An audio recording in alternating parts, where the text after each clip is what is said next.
क्या कहना है आपका?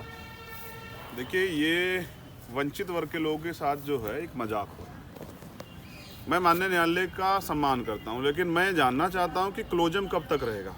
क्या इस देश में रहने वाले वंचित वर्ग के लोगों में या गरीब स्वर्ण लोगों में भी इतनी काबिलियत नहीं है कि वो टेस्ट पास करके सुप्रीम कोर्ट के जज बन जाए?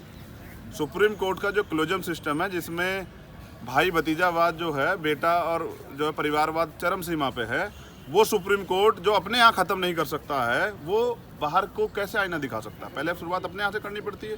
तो पहले सुप्रीम कोर्ट अपने गिरवान में झांके कि वहाँ क्या स्थिति है। जब यहाँ IAS IPS बनाने के लिए टेस्ट होते हैं, यहाँ एक चपरासी के लिए भी टेस्ट होता है, तो सुप्रीम कोर्ट का जज बनने के लिए टेस्ट क्यों नहीं है?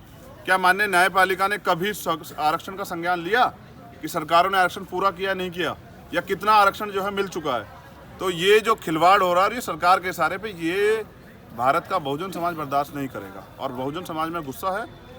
और मैं मानता हूं कि 2 अप्रैल से बड़ा आंदोलन जो है भारत में हो सकता है। आपकी क्या राय है, कब तक रहना चाहिए आरक्षण? देखिए, जब तक जाति व्यवस्था रहेगी तब तक आरक्षण रहेगा। जाति की वजह से आरक्षण है, और जाति का शोषण पे तो सुप्रीम कोर्ट स्वतः संज्ञान नहीं लेता।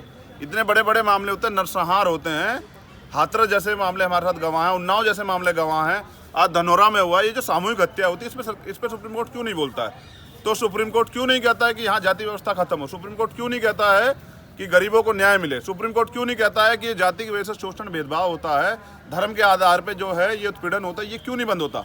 तो इसको तो नहीं रोका जा सकता है, लेकिन न्यायपालिका से ये उम्मीद नहीं थी। लेकिन अब हम अपने अधिकारों के लिए स्वतंत्र हैं। आर्टिकल 141 ये कहता है कि सुप्रीम कोर्ट सिर्फ और सिर्फ संविधान का व्याख्यान कर सकते हैं, वो कानून नहीं बना सकते हैं। कानून बनाने का काम विधायिका का है और सुप्रीम कोर्ट का काम है कि वो संविधान की व्याख्या करे। संविधान सर्वोपरि है और संविधान में दिए गए संवैधानिक अधिकार आरक्षण पर टिप्पणी करना संविधान का अपमान है।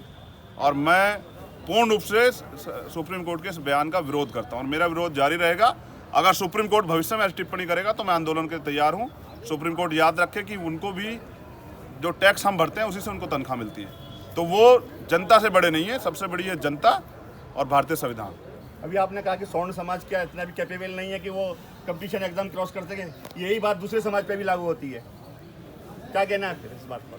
नहीं, मैं यही कह रहा हूँ, आप इसकी मूल भावना को समझिए कि कौन आरक्षण का फायदा ले रहा है और किसको नहीं मिला है।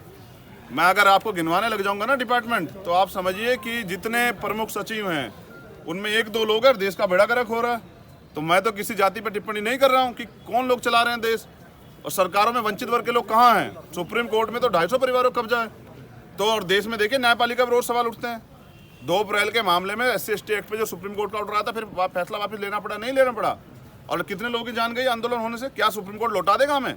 जो 96 लोग जो हैं जेल में बंद हुए, रविदास मंदिर का जो आंदोलन था तुगलकाबाद का, क्या सुप्रीम कोर्ट लौटा देगा हमारे 2-2 महीने जो पुलिस ने झूठे मुकदमे लगा के जेल में डाले, बाद में सुप्रीम कोर्ट ने खारिज किए?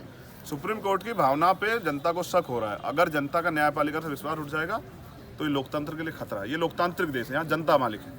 इसके पीछे केंद्र सरकार की कोई मंशा है क्या? केंद्र सरकार तो देखती है, सुप्रीम कोर्ट से जज रिटायर होते हैं तो राज्यसभा चले जाते हैं या किसी कमीशन के चेयरमैन बन जाते हैं। तो शंका तो बहुत सारी है और ये जनता समझ रही है। धन्यवाद।